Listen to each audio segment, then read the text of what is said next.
Well, the United States is involved in a very large military buildup in the Southern Caribbean. Something like 10% of the U.S. Navy's deployed assets are currently in the SOUTHCOM area of responsibility. This is not something that the region is accustomed to seeing. Normally, the United States has a much lighter military footprint in this region.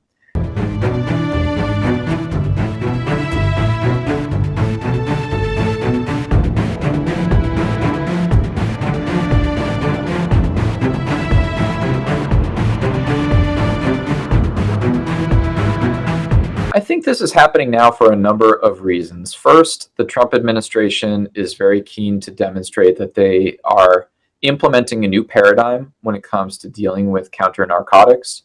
No longer is the U.S. Coast Guard the lead operator in these missions, but the U.S. Navy and the U.S. Air Force have been brought in to support and in many ways take over these missions. And I think that that new paradigm is there because the administration is keen to show that foreign terrorist organization designations for cartels in Latin America have consequences, in this case, lethal consequences. This is not just rhetoric, but it is indicative of a new operating model which sees the U.S. Navy and the U.S. Air Force in the lead and the U.S. Coast Guard no longer. Second, I think the administration understands that Maduro himself and his regime is implicated in these kinds of activities. And a lot of the Venezuelan drugs come in through the sea, so you get to see that. But we're going to stop them by land also. He is one of the largest narco traffickers in the world and a threat to our national security. Therefore, we've doubled his reward to $50 million.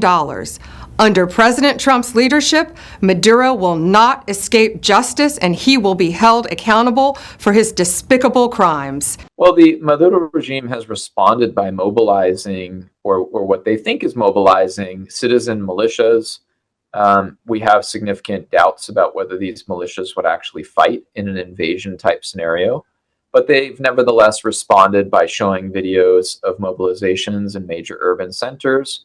They've been very public about where they've placed their aerial defense systems. They've shown lots of videos of the Venezuelan armed forces preparing for conflict. They've also called upon the region to more forcefully denounce the deployment of U.S. forces. Notably, the region has been quite silent in its criticism of the U.S. In fact, many countries have been supportive of the deployment in the Southern Caribbean. A number of countries have also declared Venezuelan cartels to be foreign terrorist organizations, which looks to Washington as if the region is actually in favor of the pressure campaign against Maduro, as opposed to lending him any kind of diplomatic credibility.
I don't think full-scale invasion in this case is, I think it's unlikely to happen for two reasons. First, it doesn't fit with President Trump's modus operandi.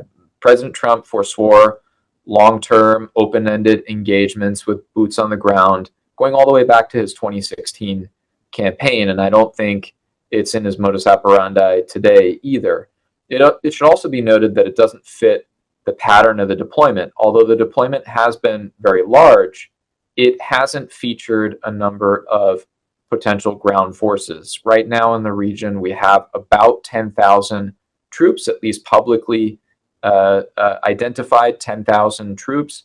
That's not nearly enough to engage in any kind of invasion of Venezuelan territory.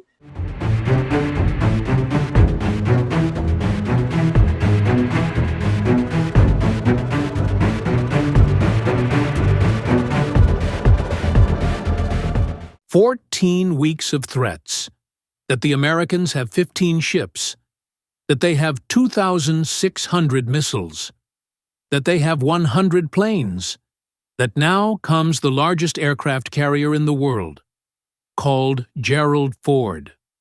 The Americans can do whatever they want.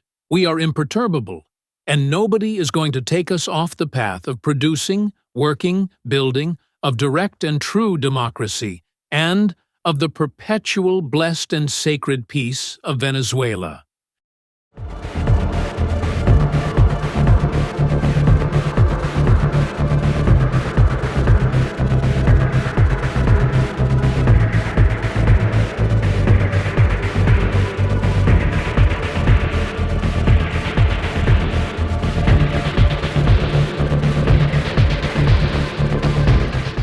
There are reports that you are considering strikes within Venezuela. Is that true? No. That you made a decision on that? No, it's not true.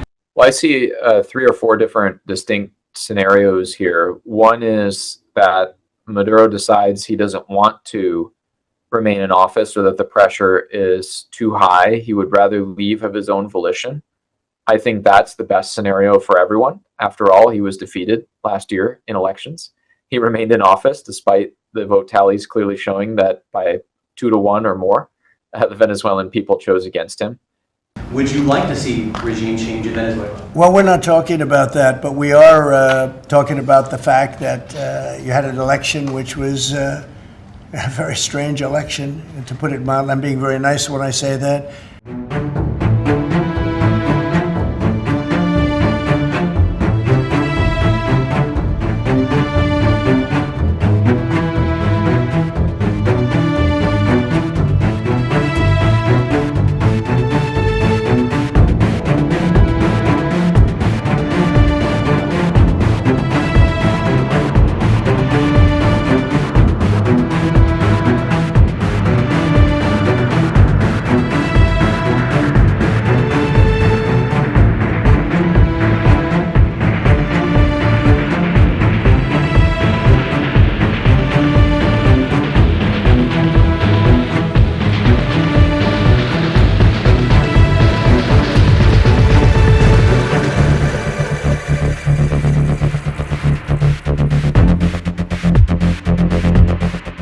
Another potential scenario is if the U.S. does start hitting land-based targets in Venezuela, you could have the Venezuelan armed forces decide that they will act in the interest of self-preservation, and that their future is not with Maduro, that their future is actually with the democratic transition, that they've never been, the Venezuelan armed forces, it should be noted, the modern Venezuelan armed forces have never been in conflict before.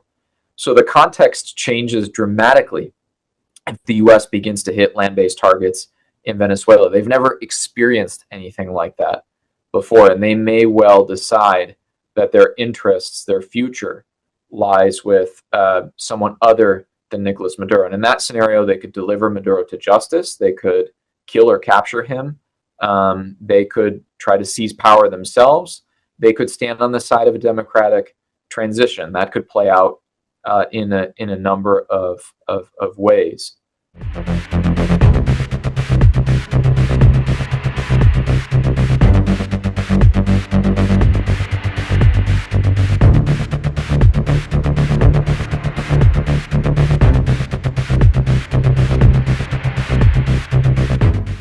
And I think a third scenario is where the U.S. doesn't strike land-based targets, continues its campaign at sea. Maduro stays in power despite the pressure campaign. And more or less the status quo that we're seeing now continues. And in that case, I imagine he'll make a play to consolidate his power, and consolidate the power of Chavismo so that his rule is further entrenched, as opposed to under threat as it is now. I swear in the name of the most absolute loyalty to the commander Hugo Chavez that we will comply and we will enforce this Bolivarian constitution with the firm hand of a people ready to be free. I swear.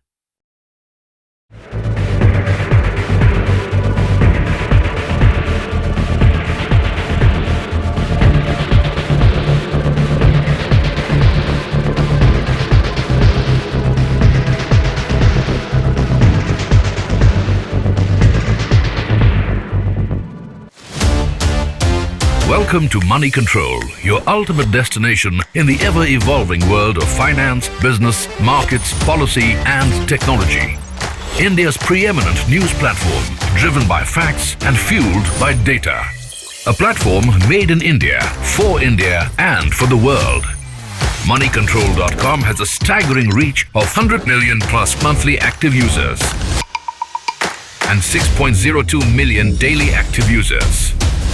Being a transformative digital force, reshaping how we engage with money, markets, and news. Setting us apart is our commitment to delivering accurate information and empowering financial decision-making in a dynamic ecosystem. Seeking a deeper dive into the financial realm, we present Money Control Pro, a powerhouse of exclusive insights, providing actionable investment ideas and expert analysis.